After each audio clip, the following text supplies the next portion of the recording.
how's it going today? Um, I'm not doing too bad.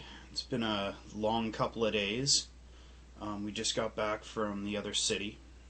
We went to a private party as well as a bar night, and they're all kink related, I should add. So it was a good weekend with my little Faye. We had about 5 days together to kind of come down from New Year's and things like that, Christmas. Um, I guess I kind of want to talk about something that's sort of affecting me right now, and not something you really hear a lot about in kind of BDSM, SM circles, things like that. Um, Top drop. It's a fairly common thing. I mean, you hear it talked about in certain groups that we're part of, things like that. But for the most part, you don't really see a lot of people coming right out and saying it. Now, I've written a little bit about this in the past. I guess I'm kind of going to talk about it because it's something that's sort of affecting me right now. Um, this weekend, I had a couple of scenes, and I did some pretty awful things to some people I really care about. My little Faye being one of them. Um, Couple of fairly hard scenes back to back, and it does take a lot out of me. And I use the term scenes roughly because with my little Faye and I, they aren't really scenes; they just happen.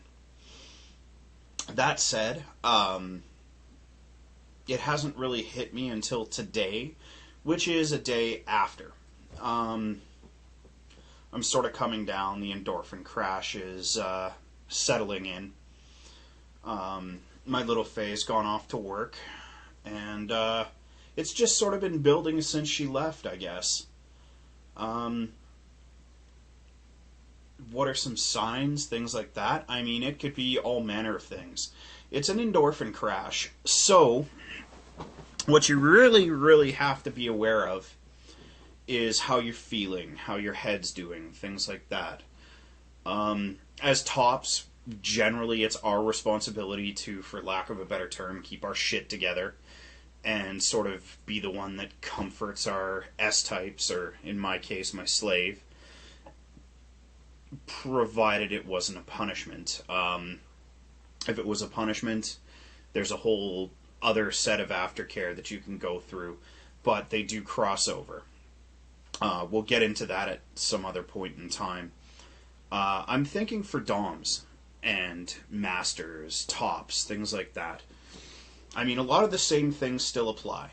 If you need someone to talk to, or you know that you crash hard, if you're just doing a pickup play scene or something like that, please, even as a D-type, if you need it, negotiate your own aftercare. Okay?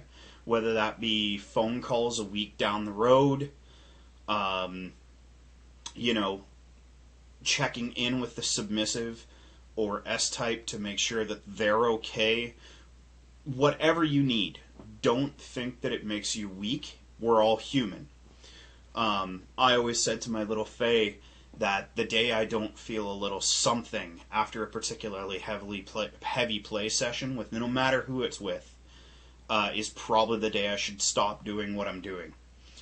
Now, it gets easier. There are scenes where, yeah, I crash a little bit, but for the most part it's manageable. This one was more than likely brought on by the fact that I had a fairly hard set of, again, scenes back to back. Things that I do might be different than what you do. In terms of aftercare, the big one for me is just doing stuff that generally makes me feel safe, comfortable, you know, things like that. Things that are familiar and very vanilla. They ground me. They bring me back. As you can see, I'm in a sweater. Anybody that knows me pretty much knows that I run hot all the time, so I'm generally in t-shirts, shorts, things like that. I just kind of needed it. So I just did something for myself and decided, this would be a good thing to talk about. I went and had a nice hot shower. Now, for me, I am definitely a creature of the water, and a hot shower is awesome. I had one when I woke up today. I was just sort of feeling kind of out of it. Gone and had a shower, and I'm feeling a little bit better. Other things I used to do: go for a walk, go to the gym and lift heavy, just stuff to get it out. Or, at least level out your endorphins.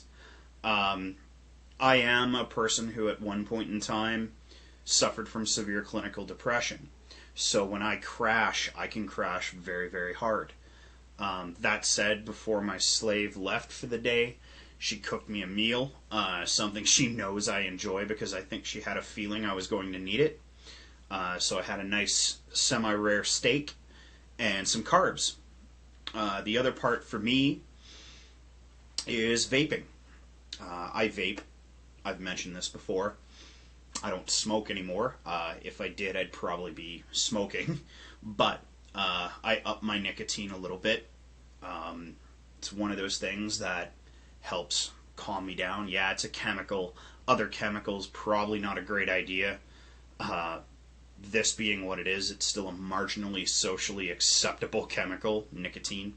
I'm not going to get into an argument about everything else. I do that day to day at work. It's just one of those things that I found myself. I've been vaping a little higher nicotine today. I needed it. That said, never feel like you can't talk to people. It's always good to have at least some outlet. For me, I vlog or I write. If I really needed to, I do have a collection of D-type friends that I could speak with. It hasn't gotten to that point or that severity for me yet, but that might be something that works for someone else. It's one of those things where, as D-types, we are stigmatized as having to be rocks all the time. Now, a lot of people don't actually think that way, but it is kind of a stereotype. Whether you be a man or a woman, in our lifestyle, D-types are the ones that always have to have it together and be the ones that, I guess, hold the foundations. Don't think that a moment's weakness is going to somehow impact your dominance or things like that. We're all human, like I said, and if your S-type can't understand that, it's probably a good indication you should reevaluate with them what your roles are and, kind of what you're thinking. I see all too often, writings, whether it be on FetLife or personal blogs or things like that. Everybody puts on this air of DOMs being DOMs or D-types or masters. You can do no wrong. You're the Rock of Gibraltar, for a lack of a better term. Yeah, there are some people out there like that, but I think every one of those ones that are not posers or actually care about their S-types or the people that they do or that we do these horrible things to, consensually of course, is full of shit if they tell me they don't feel even a little bit of remorse.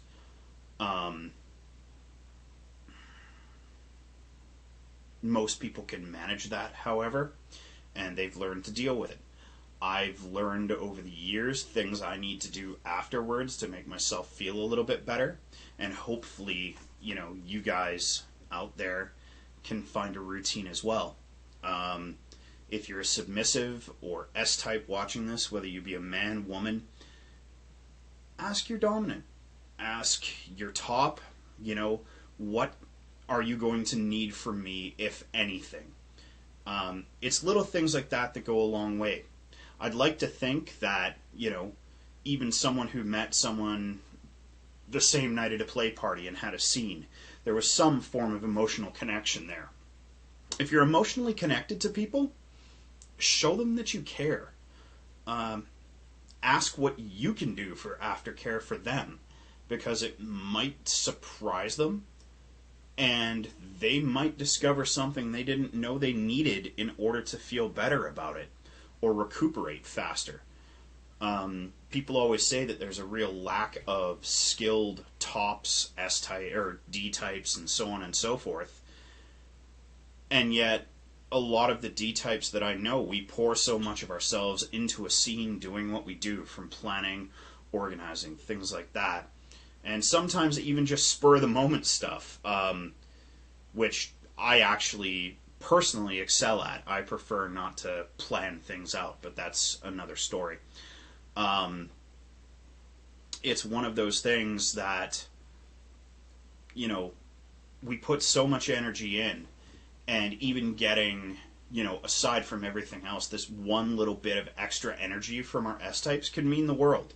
It can also save a bit of mental health. I don't want to say mental health as a whole, because that tends to be a concrete and rounded sort of thing that's long-reaching, but hopefully you understand what I mean. That's something, you know, that's kind of been weighing on my head. I think it's important that we talk about it. I'd be completely happy to discuss it with anyone. If you have questions, things like that. Again, as I've always said, never hesitate to drop me a line on FetLife, or I suppose since I'm on YouTube now, a comment if you need to.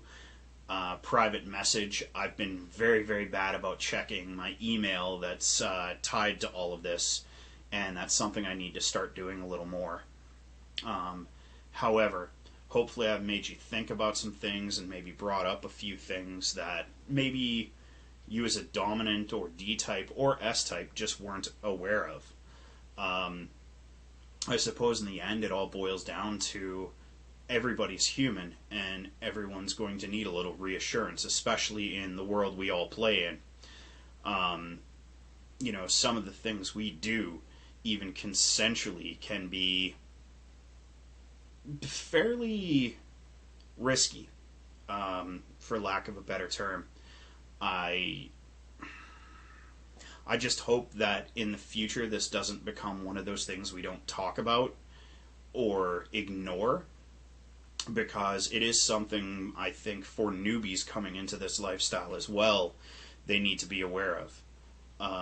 It's going to happen. Top drop is a very real thing. I suppose for the time being that's about really all I have to say about it. Yeah. I think probably what I'm going to do, for those of you that are wondering what the rest of my night's going to look like, is probably sit around, watch some True Blood, because I've never seen it, and catch up on it. Do a bit of vaping. Yeah, normally I'd play some video games, things like that, just something to get my mind off of it, engage my brain and things like that, but the PlayStation Network is down, so, you know, next best thing, any port in a storm. That said, I hope you all had a fantastic Christmas surrounded by friends, family, loved ones, and I hope that the new year was as fantastic as mine was. Yeah. I suppose I will be posting again fairly soon. I have some things that I want to talk about, and I've been rolling around in my head. Other than that, yeah, be good. And if you can't be good, be safe.